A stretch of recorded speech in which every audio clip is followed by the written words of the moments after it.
आप सभी को नमस्कार। आज मैं आप सभी के समक्ष एक धार्मिक कहानी लेकर आई हूँ कि भगवान विष्णु ने माता लक्ष्मी को बताया कि तुलसी को रोज जल देने से कौन सा फल मिलता है। तो श्रवण करते हैं।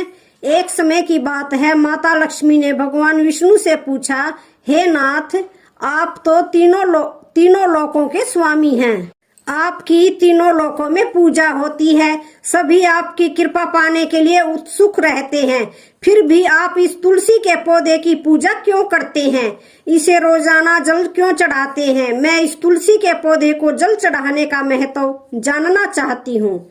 माता लक्ष्मी की बात सुनकर भगवान विष्णु ने कहा, हे देवी तुलसी साक्षात लक्ष्मी का ही रूप है। तुलसी की रोजाना पूजा करने के कई फायदे हैं और तुलसी को जल चढ़ाने मात्र से ही मनुष्य के कई पाप नष्ट हो जाते हैं। तुलसी को जल देने का महत्व बताने से पहले मैं तुम्हें एक बहुत ही पवित्र कथा सुनाता हूँ। इस कथा के माध्यम से तुम्हें तुम्हारे इन प्रश्नों के उत्तर मिल जाएंगे, इसलिए देवी आप इस कथा को बड़े ही ध्यान से सुनना। भगवान विष्णु ने कहा, हे देवी, जो भी मनुष्य सिर्फ इस कथा को ध्यान लगाकर पूरी तरह सुन लेता है, उसे 100 वर्षों तक तुलसी को जल देने का फल प्राप्त होता है। माता लक्ष्मी ने कहा, स्वामी, मैं इस कथा को बड़े ही ध्यान से सुनूंगी। आप मुझे यह पवित्र कथा सुनाना आरंभ कीजिए। भगवान विष्णु ने कहा, देवी, बहुत समय पहले की बात है। किसी नगर में एक ब्राह्मण रहता था। उसका जन्म तो ब्राह्मण कुल में हुआ था, लेकिन उसके कर्म नीच प्रवृत्ति के थे।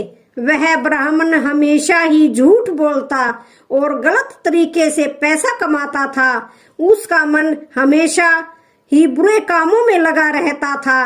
वह सदैव ही जुआ, वेश्यावृत्ति और चोरी में ही लगा रहता था। उसने अपने जीवन में कभी भी पुण्य के काम नहीं किए और शास्त्रों का अध्ययन नहीं किया। ब्राह्मण होते हुए भी कभी पूजा पाठ नहीं किया। सदैव ही उसका मन दूसरों के धन पर लगा रहता था और वह दिन में जो भी धन कमाता उसे रात्रि में जुआ और वेश्यावृत्ति में उड़ा दिया करता था। इस तरह वह ब्राह्मण अपने जीवन को पाप कर्मों में ही गुजार रहा था। उसने अपने मुख से कभी भगवान का नाम ही नहीं लिया और ना ही कभी देवी देवताओं का पूजन किया। इस प्रकार से पाप करते हुए उसे कई वर्ष बीत गए। फिर वह ब्राह्मण कुछ खरीदारी करने के लिए एक नगरी में जा पहुंचता है। उस नगरी के पास में गंगा नदी बहती है और उस नदी में स्नान करने के लिए दूर दूर से लोग आया करते थे। फिर वह ब्राह्मण गंगा जी के किनारे एक आश्रम में ठहरता है। उस आश्रम में अनेक विद्वान ब्राह्मण प्रतिदिन पुराणों का पाठ तथा भगवान की भक्ति में लीन रहते थे। वह ब्राह्मण भी ढोंग करता हुआ वहीं पर उनके साथ रुक गया और उन ब्राह्मणों के साथ रहकर उसे भी भगवान का नाम लेने का अवसर मिल रहा था। वह उसी स्थान पर कुछ दिनों के लिए रुका।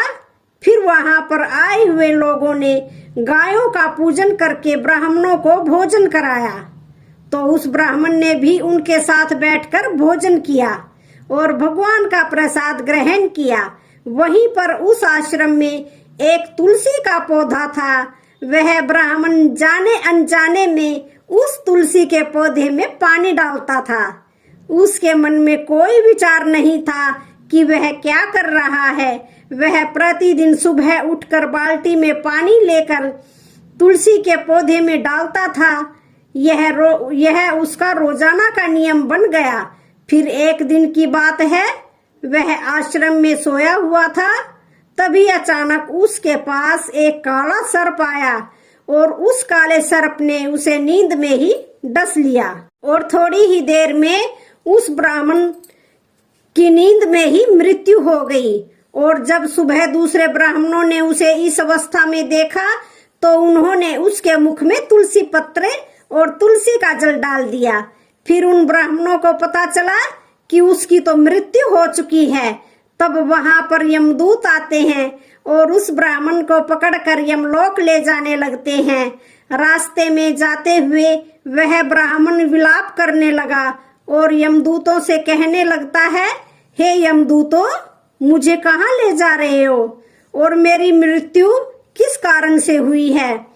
तब यमदूत कहने लगे, हे ब्राह्मण, तुमने जन्म से लेकर मृत्यु तक बहुत पाप कर्म किए हैं और तुम्हारे पापों के कारण ही तुम्हें एक काले सर्प ने काटा और जिसकी वजह से तुम्हारी मृत्यु हुई है।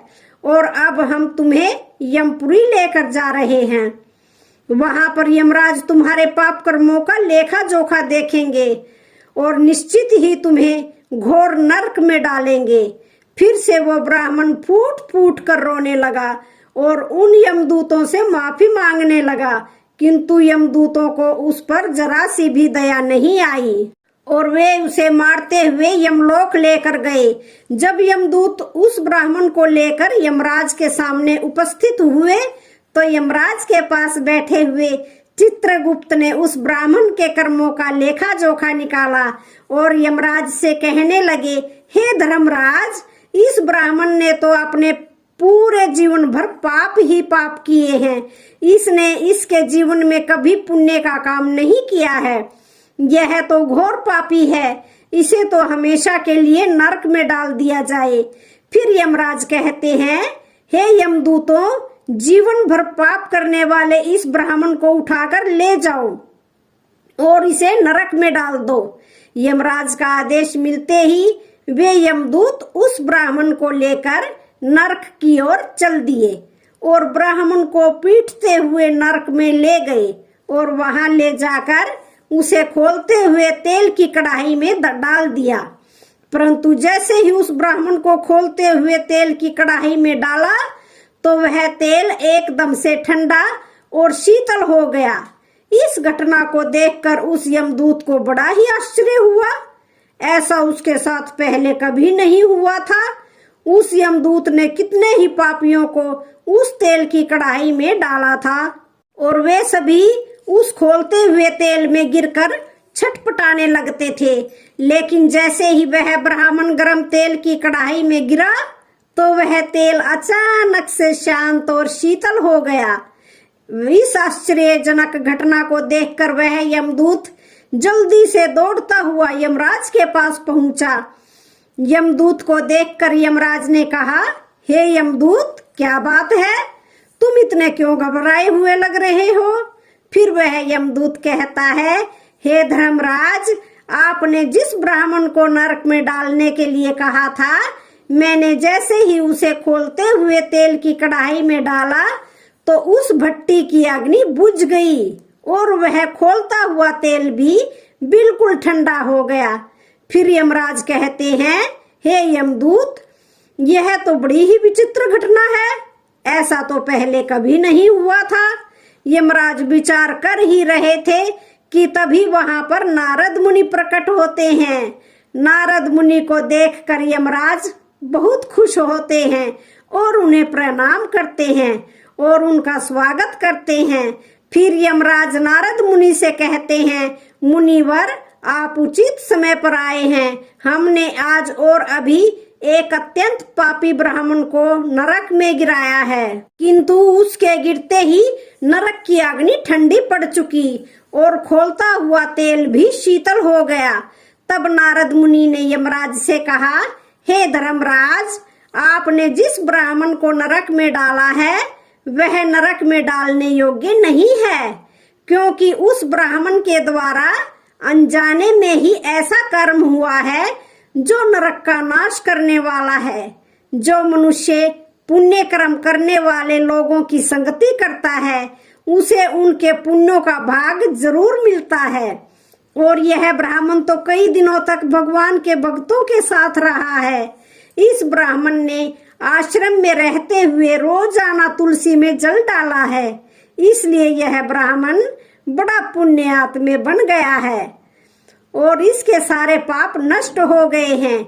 यह ब्राह्मण अब स्वर्गलोक में जाने का अधिकारी बन गया है। इस ब्राह्मण ने अनजाने में ही इतना पुण्य कमाया है जो कई जन्मों तक मनुष्य को प्राप्त नहीं होता है। इसलिए हे धर्मराज, आप इस ब्राह्मण को नरक में ना डालो और इसके पापों के लिए इसे केवल इतना दंड दो, इसे सभी नरकों का दर्शन करवाओ। नारद मुनि की बात सुनकर यमराज बहुत ही खुश होते हैं और उस ब्राह्मण को नरक से निकाल कर लाते हैं और अपने यमदूतों से कहते हैं, हे यमदूतों, इस ब्राह्मण को ले जाओ और संपूर्ण नरकों का दर्शन कराओ। फिर यमदूत उस ब्राह्मण को ले जाते हैं और संपूर्ण नरकों का दर्शन करवाते हैं। भगवान विष्णु ने कहा, देवी, इस प्रकार से यमदूत उस ब्राह्मण को संपूर्ण नरकों का दर्शन कराते हैं और उसे यक्ष लोक में ले जाते हैं और फिर वह ब्राह्मण एक यक्ष बन जाता है। भगवान विष्णु कहते हैं, हे देवी, वनस्पति नाम तुलसी, मास नाम कार्तिक, तिथि नाम एकादशी। देवी, वनस्पतियों में मुझे तुलसी बहुत ही प्रिय है, मास में कार्तिक मास और तिथि में एकादशी प्रिय है। इसलिए जो मनुष्य रोजाना तुलसी की पूजा पाठ करता है और तुलसी को जल देता है, वो मनुष्य मुझे सबसे अधिक प्रिय है। उस मनुष्य की कभी भी दुर्गति नहीं होती है और वह मनुष्य कभी नरक में नहीं गिरता है। जिन घरों में तुलसी का पौधा सदैव ही हरा भरा रहता है, उस घर में सुख, शांति और समृद्धि बनी रहती है। भगवान विष्णु कहते हैं, देवी, मेरी पूजा में और मुझे चढ़ाए जाने वाले भोग में तुलसी के पत्ते अवश्य चढ़ाने चाहिए, क्योंकि तुलसी पत्र के बिना मैं किसी भी प्रकार का भोग स्वीकार नहीं करता हूँ। इसलिए प्रत्येक घर में तुलसी का पौधा अवश्य होना चाहिए। अगर आपके घर में तुलसी का पौधा है तो सुख, शांति और समृद्धि के लिए तुलसी को चुनरी अवश्य चढ़ानी चाहिए। और हमेशा ध्यान रखें कि तुलसी का पौधा चुनरी के बिना अधूरा होता है। तुलसी केवल एक पौधा ही नहीं है, बल्कि वह एक देवी है, मेरी अर्थात विष्णु की पत्नी है। इसलिए तुलसी को चुनरी अवश्य ही चढ़ानी चाहिए। इससे पति पत्नी में प्रेम और विश्वास बढ़ता है। पति पत्नी का दाम्पत्य जीवन खुशहाल बना रहता है। घर में रहने वाली महिलाएं सदा सुहागिन और सौभाग्यशाली रहती हैं। तुलसी का विवाह भी अवश्य कराना चाहिए। इससे मनुष्य के सभी दुखों का अंत होता है और सांसारिक जीवन सुख में बीतता है। भगवान विष्णु कहते हैं, हे देवी, तुलसी के पौधे के पास अपने मुख से अपशब्द नहीं बोलने चाहिए। तुलसी के नजदीक भूल से भी जूते, चप्पल अथवा झाड़ू पोंछा नहीं रखना चाहिए, इसे पाप माना गया है। तुलसी के पौधे के पास जल से भरा हुआ बर्तन भी नहीं रखना चाहिए। तुलसी के पौधे के पास दीपक जलाने के बाद दीपक को वहां से हटा देना चाहिए, क्योंकि तुलसी के नीचे बुझा हुआ दीपक रखना अशुभ माना जाता है। जिस स्थान पर भी तुलसी का पौधा होता है, उस स्थान को हमेशा ही साफ स्वच्छ रखना चाहिए। इसलिए नियमित रूप से तुलसी के पौधे के पास साफ सफाई का ध्यान अवश्य रखना चाहिए। तुलसी के पौधे में शिवलिंग और गणेश जी की प्रतिमा नहीं रखनी चाहिए। साथ ही तुलसी के गमले में अन्य किसी भी प्रकार का पौधा भी लगाना अशुभ होता है। तुलसी के पौधे के पास कपड़े भी नहीं सुखाने चाहिए, अन्यथा कपड़ों का गंदा पानी तुलसी के पौधे पर गिर सकता है। और हमेशा ध्यान रखना चाहिए कि तुलसी के पत्र को नाखून से नहीं तोड़ना चाहिए, इसे तुलसी का अपमान होता है। यदि तुलसी के पत्ते सूख कर गिर जाते हैं तो उन्हें कचरे में नहीं फेंकना चाहिए, क्योंकि वे पत्ते पैरों के नीचे आते हैं, जो अच्छा नहीं होता है। उन पत्तों को आप तुलसी की मिट्टी में ही दबा दें। और रविवार के दिन तुलसी के पत्ते नहीं तोड़ने चाहिए और रविवार को तुलसी को जल भी नहीं चढ़ाना चाहिए। बाकी सभी दिन तुलसी को सुबह स्नान से निवृत्त होकर जल देना चाहिए और शाम के समय एक दीपक जलाना चाहिए। भगवान विष्णु कहते हैं, हे देवी, अक्सर महिलाएं स्नान के बाद अपने बाल खुले रखकर ही तुलसी को जल देती हैं। ऐसा करना बहुत गलत होता है। महिलाओं को हमेशा ही अपने बाल बांधकर माथे पर सिंदूर लगाकर ही तुलसी में जल देना चाहिए। इससे तुलसी माता का आशीर्वाद प्राप्त होता है। घर में तुलसी का पौधा लगाते समय ध्यान रखें कि इसके लिए गंदी मिट्टी का उपयोग नहीं करें। साफ स्वच्छ मिट्टी का ही उपयोग करना चाहिए। इससे तुलसी माँ रूठ जाती है और सूखने लगती है। तुलसी का पौधा कभी भी गंदे स्थान पर नहीं लगाना चाहिए, जैसे नाली अथवा बाथरूम के पास। तुलसी के गमले को कभी नहीं रखना चाहिए, अन्यथा गंदा पानी तुलसी के पौधे में गिर सकता है, जो बहुत ही अशुभ माना गया है। घर में तुलसी का पौधा कभी सूखना नहीं चाहिए। शास्त्रों में ऐसी मान्यता है कि तुलसी का पौधा सूखना अकाल मृत्यु की सूचना देता है। घर में तुलसी का पौधा सूख जाए तो घर की सुख समृद्धि खत्म हो जाती है। सूखी हुई तुलसी में माँ गंगा लक्ष्मी का वास नहीं होता है। भगवान विष्णु कहते हैं, शास्त्रों के अनुसार मासिक धर्म के दौरान महिलाओं को तुलसी के पौधे में पानी नहीं डालना चाहिए और तुलसी को स्पर्श करना भी वर्जित है। तुलसी को बिना स्नान किए जल नहीं देना चाहिए और पैरों में चप्पल आदि पहनकर भी तुलसी को जल नहीं देना चाहिए। तुलसी को जल देते समय ध्यान रखें कि वह जल आपके पैरों पर ना पड़े, इससे तुलसी का अपमान होता है। भगवान विष्णु कहते हैं, नित्य तुलसी के दर्शन करने से मनुष्य को स्वर्ग की प्राप्ति होती है और तुलसी पत्र के सेवन से उसके सभी पाप नष्ट हो जाते हैं। तुलसी का पौधा हमेशा घर के सामने लगाना चाहिए। इससे पूर्व अथवा उत्तर दिशा में लगाना सबसे अधिक शुभ होता है। तुलसी के पास मृतस्थलीय पौधे रखना बहुत ही अशुभ माना जाता है। ऐसे पौधों से नकारात्मक ऊर्जा निकलती है।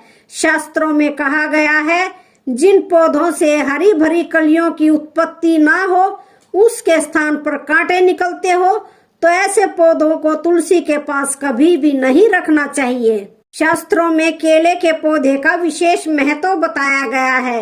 अगर तुलसी के पास केले का पौधा लगा देते हैं तो कई गुना अधिक लाभ प्राप्त होते हैं। केले के पौधे में देवी स्वयं मेरा वास होता है। इसे तुलसी के पास लगाने से घर में सुख समृद्धि आती है। तुलसी के पौधे में शालिग्राम भी अवश्य रखना चाहिए। तुलसी के गमले में शालिग्राम रखने से तुलसी का और भी अधिक शुभ प्रभाव आपको देखने को मिलेगा। शालिग्राम मेरा ही निराकार रूप है। यह काले रंग का पत्थर होता है, जिसे विलक्षण और मूल्यवान माना गया है। इसे अगर तुलसी के गमले में रखेंगे तो आपके घर से संपूर्ण नकारात्मक ऊर्जा नष्ट हो जाएगी। घर में केवल एक ही शालिग्राम की पूजा करनी चाहिए। भगवान विष्णु कहते हैं, देवी मेरी मूर्ति से ज्यादा उत्तम होता है शालिग्राम की पूजा करना। शालिग्राम को चंदन लगाकर उस पर एक तुलसी पत्र रखना चाहिए। प्रतिदिन शालिग्राम को पंचामृत से स्नान कराना चाहिए। ऐसा करने से मनुष्य के सभी जन्मों के पाप नष्ट होते हैं। शालिग्राम सकारात्मकता और सात्विकता का प्रतीक होता है। इस प्रकार भगवान विष्णु ने माता लक्ष्मी को तुलसी के पौधे को जल देने का महत्व बताया और घर में तुलसी का पौधा लगाने के सभी नियम बताए। तो आज की वीडियो का यहीं पर समापन होता है। वीडियो अच्छी लगे तो चैनल को लाइक शेयर सब्सक्राइब जरूर करें। धन्यवाद।